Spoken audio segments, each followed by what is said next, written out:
Opie, he does a podcast there on Westwood One now. They gave him a deal? They gave him something. I don't know what they gave him.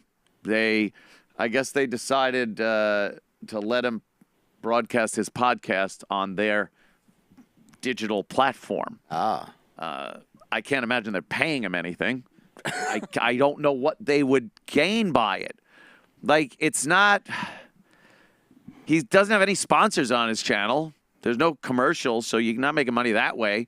How is Opie making money for Westwood One? They don't just do it on a whim, saying, oh, he's a nice enough fella. Well, he said they did want to give him a pretty lucrative deal. Yeah. I mean, they hunted him down and... Hunted him down. They were going to give him a giant studio, but he said, no, I'd rather just do it from a bar or the street. I've never even met this man. It's fucking ridiculous.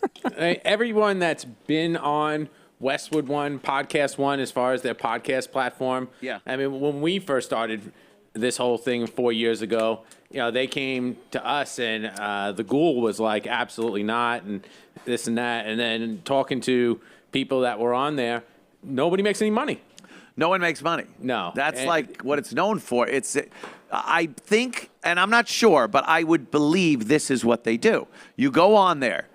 If you can get someone to advertise, right, you probably keep a percentage of it in a split with Westwood One. And they probably have a sales team, because I know somebody over there that knows one of the salespeople. So if a show's doing good, they use their sales team and stuff. But then if you could sell your own spots, you could do that. And then you divvy it up with them. So is he on a commission deal with spots? Or is he out at night knocking on doors? Of course, yeah. Do I have a show for you?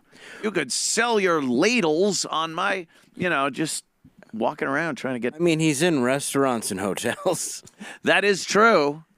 He is broadcasting. They would sponsor. Think the fucking restaurant you're in would sponsor it and say, all right, I'll throw you a few bucks. Yeah, you'd assume. Yeah, maybe they give him free beer. They could. The beers and the food. Maybe that's it. But that's hard to split with Westwood. All right, I brought you 5 beers. 3 ribs. A steak. Want 1 rib? How much for a rib? I just want 1 rib. And then I don't know how you claim that. West Rib 1. Yeah. So I don't know what that's all about, but I've heard parts of a couple of his shows. Opie's last podcast, all of a sudden I start getting shit on Twitter. It's like, oh, man, you better talk about Opie's podcast on the show. And I'm like, well, what did he do? Talk about, what craft beer to drink with a tenderloin? Because he's got Carl Ruiz, the chef, on, and most of the shows are about food now.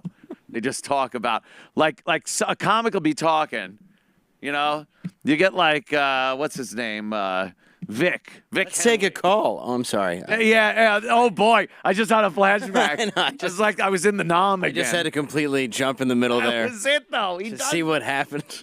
So Vic Henley will be like, I was on the road. Last week I was in a city. And then you'll just hear Ope go, this chicken's fantastic. And Vic's like, oh, yeah. And then Opie's like, Carl, what is it? Well, it's marinated chicken, Opie, with the... honestly, who gives a shit? Who gives a shit about what they're eating? Who goes crazy about chicken? I don't know. It's pretty much the most common thing that people eat. It really is, and I like chicken. I like fried chicken because I'm, Delicious, right? Right, it's amazing. But if I had some and I was eating it right now and you were telling a story, I would never just go, right. It's chicken, Dave. It's just fucking chicken. It's just chicken. So Opie did this podcast, the last one, and someone said I have to, listen to it, a few people. And I did, and it was Opie actually trying to open up. Now, his shows have consistently been about nothing, and I don't mean in that nice, fun Seinfeld way. Right. I mean nothing. Like, you tune in, and there's no preparation. It's just, hey, we're in a bar, and Carl's here, and Vic's here. Dude, look at this. Check that out. Whoa, we'll get a beer. Hey, the waitress. Whoa, this is crazy. No, it's not really crazy. It's just, It's just, Nothing. It's you in a restaurant. It's you in a restaurant. You really got to punch it up a little. You know, would people listen to like Brad Pitt and George Clooney sitting in a restaurant? Maybe. They might. They might. But that's might. Might. And that's them. Yeah. We were just talking with many distractions about Opie. Greg Opie Hughes, my former on-air partner that now does a podcast on Westwood One. And he's got Carl Ruiz, the chef. He's on there a lot. Thank God for him as far as Opie's concerned, because he totally carries the show. They might as well just call him Antha Jimmy. Just call him Antha Jimmy. He carries the fucking show. So he's doing that, and then Vic Henley shows up every so often. Sherrod shows up. I just did Sherrod's show, Race Wars, the other night. Fucking great time. I love Sherrod. Oh, yeah. Sherrod's a good guy. It's a good show. And then so he did the show, the latest show, and he opens up and addresses some of the criticism that people have had of him over the years and of late, and me and Jimmy and Roland, who was the booker on the show, who Opie insists got him fired. Here's how Roland got Opie fired. And he says this on the show. He's like, yeah, and fucking Roland, who got me fired. As he's discussing how therapy has helped him actually accept that he has done some bad things and made him a better person, he comes out with, Roland got him fired. Here's how he got fired. Roland got him fired. Roland went to the boss and said, I don't really enjoy this man, Greg Opie Hughes, videotaping me in the bathroom while I take a shit. Oh. So he got him fired. I get it. I was jokingly going to say, what is it, a Me Too story? But it is. It is. It really is a Me Too. Opie had a panic button installed on his desk, and I would go in, and he'd make me Click, shit. you're not leaving, Roland. Imagine if you say Chuck Berry, and that's followed by Me Too. Me Too, Chuck. Yes, very fecal. He I loved just his shit. he did like a good dump. Yes, he did. That was his best part of his restaurants, was he could get women to shit in the bathroom so he could get Chuck Berry jerk was it. material. And- It's your cousin Marvin. Cameras in the bathroom. You know those fetish videos you looking for? I think I found it. You can take these tiny cams and make a Duke video. Well, listen to this. I think I got that porno you were looking for. So he insists, that Roland got him fired. But then he opens up. He says he said that myself and Jim Norton were awful to work with. We were awful to work with. Is it because you were the entertaining section of the show? Yeah. Maybe the recording cut out. It was awfully funny to work with. Yeah. But it just came out as awful to work with. Awfully hard to keep up with. Right, things like that. It could be. Yeah, well, when you're the fifth guy on the Lakers and Kobe's not throwing you the ball, this guy, we're going to pass? And that guy's doing pretty well, but imagine the water boy. Oh yeah, he's really feeling it. So he said awful to work with, and I retorted on Twitter earlier. That's like, oh, that's strange. Which I really didn't think it was strange. I was being sarcastic. Right. That's strange because me, Jimmy, not only are we both still good friends, but we are still really good friends, and we work constantly with people that were on the show, guests. I'm friendly with every person that still works behind the scenes. We go to each other's parties. They come here, appear on the show. And comedians, all the comics from the show. I still go to events and some of their shows and have a great time. Other shows on the network, the people from Ron and Fez and. Well, a lot of people followed Hitler. That doesn't mean that he was right. You know what? you bring up a good point as the devil's advocate. Yeah, True. devil's advocate. So Greg Opie Hughes, he talked about that, and then he talked about me and Jimmy. We still have relationships with all of these people. Opie, on the other hand, not one person from our old show can stand the guy. So, like, if we're the ones that are awful to work with, I know especially in this business, working with other people isn't always the easiest thing. You might butt heads every so often or have a difference of opinion or whatever it is. But like it's not this just asshole moves that he used to do. Snapping at interns, one of my favorites ever. Hey.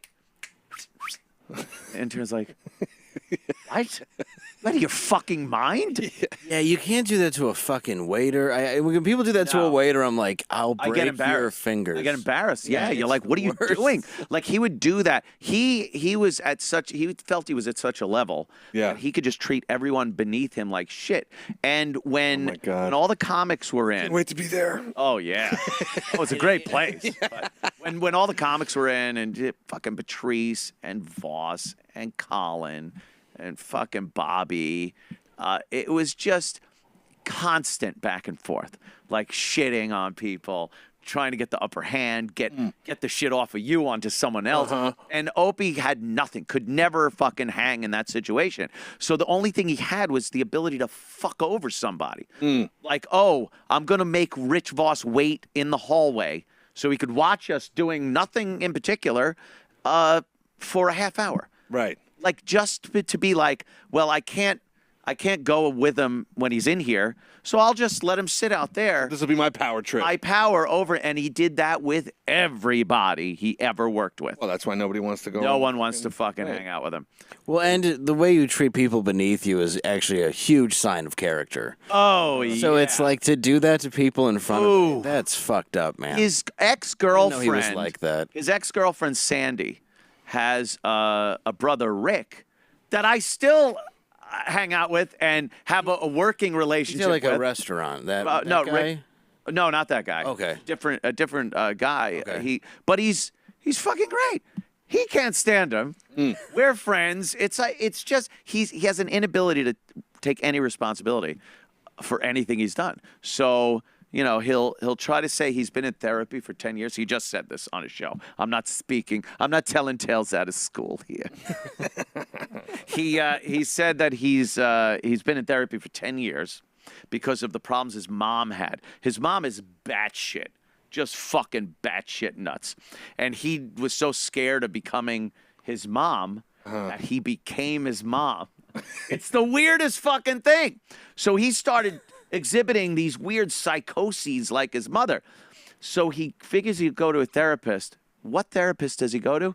His mom's therapist. Oh, no. You don't go to your mother's fucking therapist. That's So besides his screaming Oedipus complex, what else did no shit. what else did they find wrong? Like, what was his mom bipolar? Yeah, she was everything. Oh, OCD, depressed. depressed, Yeah, bipolar. I grew up with all that. Oh, but he grew yeah, up with that's all of it. Does what about the dick? He still got it? Did he go full mom or? Yeah. I think he tucks. I didn't know what the question was at first. Is he still liking some dick on occasion? Does the dick But come he off? opened up really about becoming all my this, to try to make it sound like he's well. So he's talking. But he's well. I'm well. He's talking to Carl on this latest podcast. Oh, man. And again, I'm noticing what he does. Now, I have been doing a program for quite a while, whether it was with Opie, with the 8 months I spent with Artie Lang. Our 8 months. Was it a full 8 months? It was a full. Well, just adding the time he was here. Yeah. Like a month and a half. Right. Yeah. A lot of injury reserve time. The wonderful Dave Landau. These are what you do is you have a conversation. Yeah. That's what you do. Like, oh, I have something in common with that, or I agree, or I disagree with that, and you have a little whatever it is until 2 hours is up, and then you fucking hop on the train, go home, and play video games. Right. That's what I do. Well, whenever I listen to Carl Fucking and Neverland. Opie, they're talking at each other, not to each other. Yeah. And like this latest example is picture perfect because Opie's finally actually saying something interesting. He's actually talking about himself openly, as open as he can be. And it's interesting. And then Carl jumps in with something like he wasn't even listening to Opie. And, Really? and then he'll say something, and then Opie will go, well, where was I? And then go back to what he... Yeah. There's no continuity between the two of them having a genuine conversation. I think you have to be in some level of entertainment to do this, though. Like, you were into music before you ended up going into radio. Yes. Like, all that. You have to be in. I was in stand-up, you know? Like, Yes. it's just kind of like this guy's, he's a fry cook. I mean, he's a chef. Now imagine you This just doesn't make any imagine sense. that You're you going to say just some level of narcissism. I was like, oh, yeah. Yeah, oh, no, you do have to have some level of narcissism to do, like, to think people want to listen to you. Yeah. But a fucking fry cook? Like, if I'm putting together a show.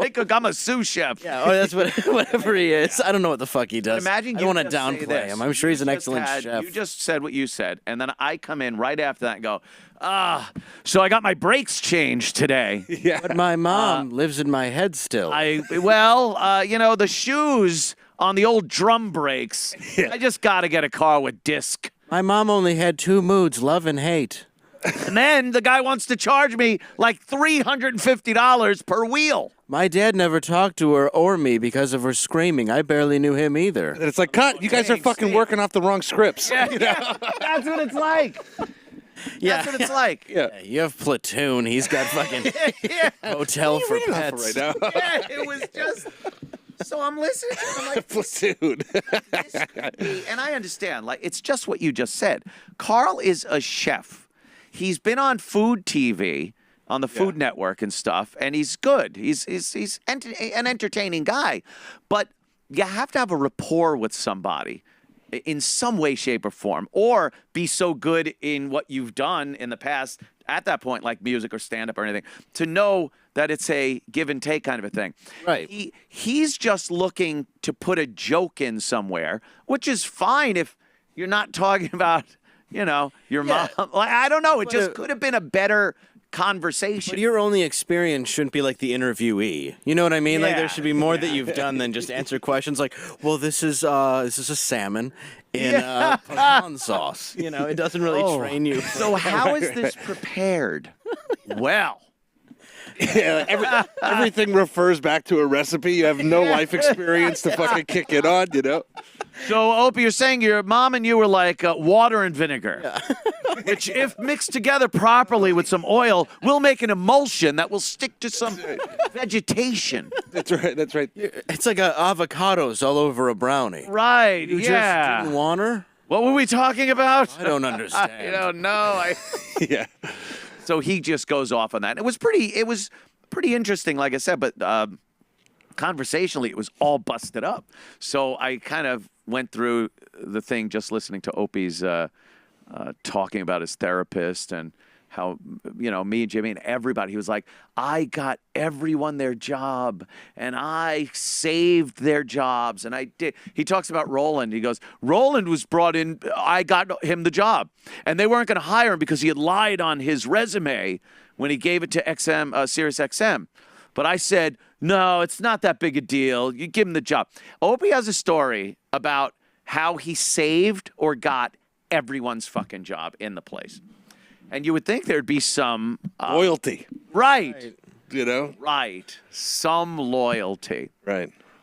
So who hasn't lied on a resume? Just Everyone in fairness, lies on a Right. fucking resume. you have to, Exaggeration. yeah, Yeah, it's enough called exaggerating. enough exaggeration to have plausible deniability. That's Yeah, the yeah. whole point of a resume, Something like right? that. Yeah. I want to know more about the camera and filming him shitting because to me that's a hilarious road gig, but it only goes once. Like you can only bust in on your buddy taking a shit and like with the phone one time Right. before it's like after you do it multiple times, it becomes. Well, here's the thing too. He's shit on, no pun, but he's shit on Roland so many times before that, and they were already on the outs. Oh yeah. But Opie never realizes when somebody's pissed at him or really fucking just has had it with him Yeah, yeah, for yeah. years. Yeah. So when he recorded him in the bathroom, he's thinking it's like, hey, it's my bro. We're just fucking around. And Roland's like, oh, you fucked up this time. I'm going right to management. Yeah. And you're fired. And exactly, that'd be a hilarious thing to do to a friend. It's like, buddy. I was gonna And a say friend like, would go, oh, you dick, yeah. Exactly. Well, But I if was it's gonna somebody say, you're kind of like icy with, Yeah, what are you it's a doing? fucking fist fight, man. Oh yeah, I was gonna say like as comics, we're gonna look at it in a different way. We're gonna be Exactly. like, we're gonna have no standard of decency. Honestly, we really don't like. We're both drunk, so we're like whatever. But when you look at it, it's like this is an office. Yeah, this is a 9-to-5 job. It's within the past couple of years, so it's in this new day and age. Right. Hashtag fucking don't film me shitting. Yeah, right. And it's in a corporate environment, right? Like SiriusXM, where they're not gonna sit with you and go, well, what was it, a joke? Right. They're gonna go, oh, some guy filmed another guy in the toilet. Yeah, get the fuck rid of him.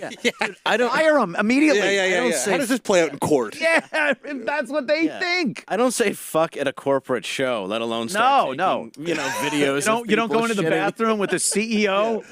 Hey, how was you think my gig was funny? Even going into like my friends' offices or even my wife's, like it's like a museum for me where I'm like, all right, just don't touch shit. That's a good way to put it. It's very easy to get confused when you're in here. This is literally the Bat Cave. Exactly. Like this is not like the rest of the world out there. This isn't even like. In fact, if somebody walked in on somebody filming somebody taking a shit in this building, like I could be filming you going, and then somebody else walks in from like their job down the hall working for a fucking tax firm, and they'd be like, what the fuck? He could tape someone shitting. When Gavin was here, you could record someone shitting here. You wouldn't even have to go to the bathroom. Well, yeah. It was that fucking nuts. Like, but out there in the real world, in a corporate environment, you are done. They don't want to hear an excuse anymore. My job is if somebody in the crowd gets too rowdy or unruly, I'm allowed to hurt them with my words in a way that is completely unacceptable. With my it would be met with violence 80% of the time anywhere else. Met with job loss. Oh yeah, some higher percentage if you're Nick DiPaolo, by the way. Yeah, apparently. Punch in the face. Well, one of the really funny things is Opie. He's lived on the Upper West Side for God knows how long, but then when he's out with Carl, he's always saying how he's never tried any of the food that Carl's talking about, or the food that's at the restaurants, and they're in his neighborhood, and he doesn't know where he doesn't know what IPA means, like in the world of beers. Like it's like, what has he been eating and drinking for all these years on the Upper West Side? He doesn't. Yeah, let me tell you a little story. When we lived up in Massachusetts, the radio station was WAAF, and it wasn't in Boston. It had to be 30 fucking miles west of Boston. It was in the middle kind of part of Massachusetts. So I got an apartment in Ashland, which was a 10-minute drive to the studio. Opie insisted on getting a place in one of the ritziest areas right outside, like Newton and just all of those. Do you remember which one it was? It was right near like Newton and all the richest fucking areas of Boston. Just crazy. Yeah, pop up a stupid map of that god-fucked city. I'm teasing, of course. I love everyone from Boston. Okay, there we go. It's very white. It's snowing out. Not me. The Bruins can eat because shit. it's Boston and fucking. Okay, there we go. Find Boston proper, you cocksucker. No, you gotta go further. Go down on me. Yeah. Go out to the water. Go to the coast to the right. There you go. All right, now zoom in a little. Okay, we got Brookline, Cambridge, Somerville, Chelsea, okay, he might have lived in Cambridge. I think he lived in Cambridge. Very nice. Very fucking nice. My family lives in Cambridge. But Opie just wanted to say, I live in Cambridge. Like, that's all he wanted to say. Is Harvard in Cambridge, right? So. Yeah, Harvard. My dad was at Harvard Hospital when I was young, so we lived in Cambridge, and I remember it being like fucking nuts. Yeah, it was nuts, but he would be doctor. inconvenienced. Oh, he's just dying at the time. He needed one. Having to drive all that way out to the studio, and I'm driving. I didn't give a shit. I'm in a garden apartment surrounded by El Salvadorians and Guatemalans that literally used to put chicken wire on their patios and put chickens in there. Well, they're gone now. Yeah. They're gone. They've been swept up. I didn't even give a shit. It was just like The chicken Holocaust we were talking I about got earlier. my gig. This is great. But Opie wanted to say, "Where do you live?" Oh, I'm in Cambridge. Yeah. And the house was shit. It was a shitty With little. some weird reason he had to be among the academics and the That was the it. profs And from it's the the university and it's the same thing he did with the Upper West Side. He said, "Oh, I where do you live?" Oh, I'm on the Upper West Side. He loves saying it. Yeah. And meanwhile, you have 2 kids, a wife. You're up on the 30 fucking something floor of one of the Trump buildings on the West Side Highway, and you're not going out. You're not constantly going up and down to go visit your neighborhood or get, something from the store or go to a restaurant. Honestly. So his wife goes out and shops. Right. She cooks. He goes into his apartment, doesn't leave till the next day, and that's it. But he just wanted to be able to say, I live on the Upper West Side. Can you afford to go out to those places? It's another thing. Not if you're on a podcast on Westwood One. Technically, that. Well, wait a minute. You know, You weren't shitting on him for going home, staying in the house, and then not leaving, were you? I mean, I just want to make sure that that's not the part Let me tell you something, my friend. Other people come over. Oh, okay. I go out my back door, and there's a pool out there. Okay, that's good fine. I friend. just wanted to make sure that wasn't the part. And I have friends come over. I could have just stopped at I have friends. See? No comment here. No comment at all. We only wanted to introduce you to one of our very special citizens. And if by some strange chance you should run across him, you had best think only good thoughts.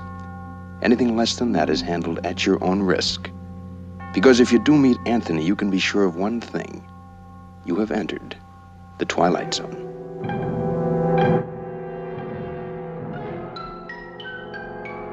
Oh, it was wonderful, Anthony. Wasn't it, everyone? Oh, that was real good. Wasn't Anthony's television wonderful tonight? Oh, it's just the best. Why, Anthony's television is much better than anything we ever used to get. Oh, yes, it's fine. Why, Anthony's television is the best television we've ever seen.